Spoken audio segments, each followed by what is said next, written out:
پھر آپ سے ملاقات کب وہ نہیں پتا، 10:15 ہو گئے، وہ صحیح کہہ رہے ہیں۔ بس آخری بات اسی کے بعد، حضرت حلیمہ سعدیہ کا مذہب کیا تھا؟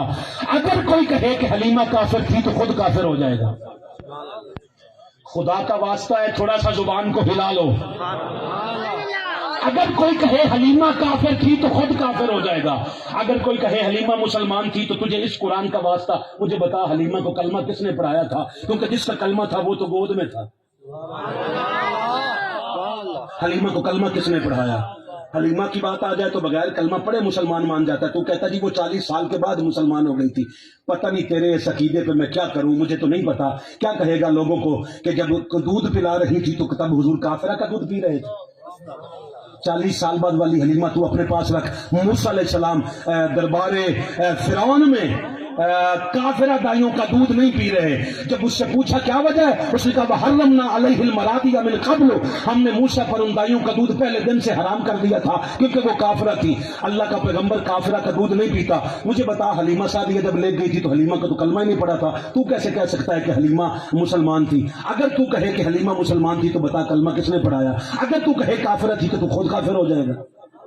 عقیدہ دینا امت کو، پھنساتا کس لیے؟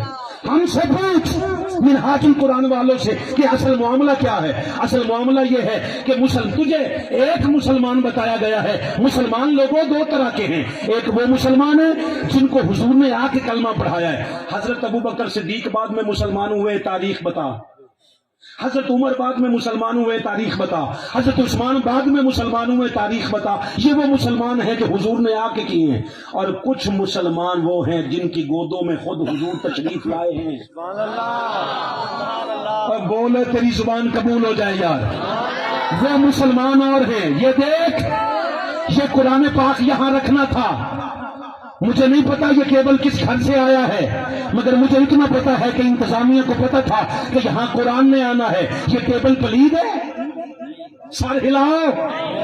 یہ کیبل پاک رکھا ہے، تمہیں اتنا یقین ہے اپنی انتظامیہ پہ، لیکن اس کے باوجود بھی پھر اس کے اوپر یہ رکھا گیا ہے ڈبہ قرآن مجید کا پیکنگ والا۔ کیبل بھی پاک، یہ بھی پاک، پھر قرآن پاک۔ صبح روٹی کھا کے بول پینا یار، یہ بھی پاک، یہ بھی پاک، پھر قرآن پاک۔ جب پوچھا وجہ کیا ہے، کہنے لگے فاروقی صاحب پلید جگہ پہ اللہ کا کلام نہیں آتا۔ پلید جگہ پہ اللہ کا کلام نہیں آتا۔ تو خدا کے بندوں جب پلید جگہ پہ اللہ کا کلام نہیں آتا، پلید گود میں امت کا ایمان کیسے آ جائے؟ اللہ وہ گودیں پہلی پاک کرتا ہے، پھر حضور اس میں آتے ہیں۔ حلیمہ سعدیہ بھی ان مسلمانوں میں ہے جو پہلے سے مسلمان چلے آئے۔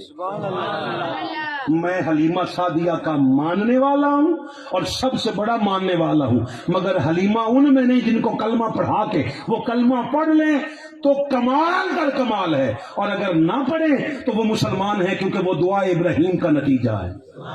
اب اگر بنو سعد کی وہ کمزور عورت بغیر کلمہ پڑھے مسلمان ہو سکتی ہے، 18,000 قبیلوں کا بادشاہ خواجہ بطحا سرکار ابو طالب بغیر کلمہ پڑھے مسلمان نہیں ہو سکتے؟ ابھی تک تیرا مولوی دکھتا تک کاننا ہے حضور نے کیا آیا؟ میں بشارت صاحب کے کان میں یہاں بیٹھ کے بات کرتا ہوں، ایمانداری سے بتاؤ جو بات کہیں کان میں گئی ہے وہ تمہیں کیسے پتا چل گئی کہ کلمے کا کہا تھا؟ کچھ خیال کرو، یہ ہاتھ جڑے ہوئے دیکھو، امت کو ان مسائل سے نکالو۔ اگر حضور کا خاندان، آپ کہیں جی آپ سارے خاندان کی بات کرتے تو ابو لہب کیسے کافر ہو گیا؟ ابو لہب بت پرستی کی وجہ سے کافر نہیں ہوا، مصطفیٰ کی دشمنی کی وجہ سے ہوا۔ اگر مصطفیٰ کا دشمن نہ ہوتا تو یہ بھی مسلمان ہوتا، حضور کی دشمنی لے کے۔ اب اگر دیکھ، ابو طالب میں اگر مصطفیٰ کی دشمنی ہے تو بھلے مان کافر، اگر ساری زندگی وہ بستر بدل کر مصطفیٰ کی حفاظت کر رہا ہے تو پھر سوچنا ہم جیسے 1 کروڑ مسلمان بھی ہوں تو نالین ابی طالب پہ ہم قربان کریں۔ جس کو در علی سے عقیدہ نہیں ملا، ملا ملا اسے مگر مولا نہیں ملا۔ کافر وہ کہہ رہے ہیں حیدر کے باپ کو، خود جن کو اپنے باپ کا شجرہ نہیں ملا۔ فقیرانہ آئے صدا کر چلے، صدا خوش رہے دعا کر چلے۔ العظمت اللہ والسلام علیکم ورحمۃ اللہ۔ مسئلہ اب بیان کر رہا ہوں، ایمان ابی طالب کی نفی۔ ہمیں خوشی نہیں ان کے ایمان نہ لانے پر، ہم کروڑوں بار خوش ہوتے کاش کہ سرکار کے کہنے پہ کلمہ پڑ جاتے۔ اور یہ ہم دکھا کے حوالہ، یہ نہیں کہ ہم کوئی فتح کر رہے ہیں دیکھو ہم نے یہ دکھا دیا، یہ نہیں، ہم ان مجرموں کا محاسبہ کرنا چاہتے ہیں جو یہ کہتے ہیں کہ اگر ابو طالب کا تم ایمان نہیں مانو گے تو تم کافر ہو. کوئی مان لے، ہم اس کے پیچھے کون سے ڈنڈا لے کے چڑھے ہوئے ہیں، لیکن اس ایمان کو مان کر آگے اسلام پر حملہ کرے، قرآن پر حملہ کرے، حدیث پر حملہ کرے، اب ہم مقابلے میں کھڑے ہوں گے کہ تو اپنے تک نہیں رہا، تو سارے اسلام پہ حملہ آور ہو گیا. یہ ہے وہ انور.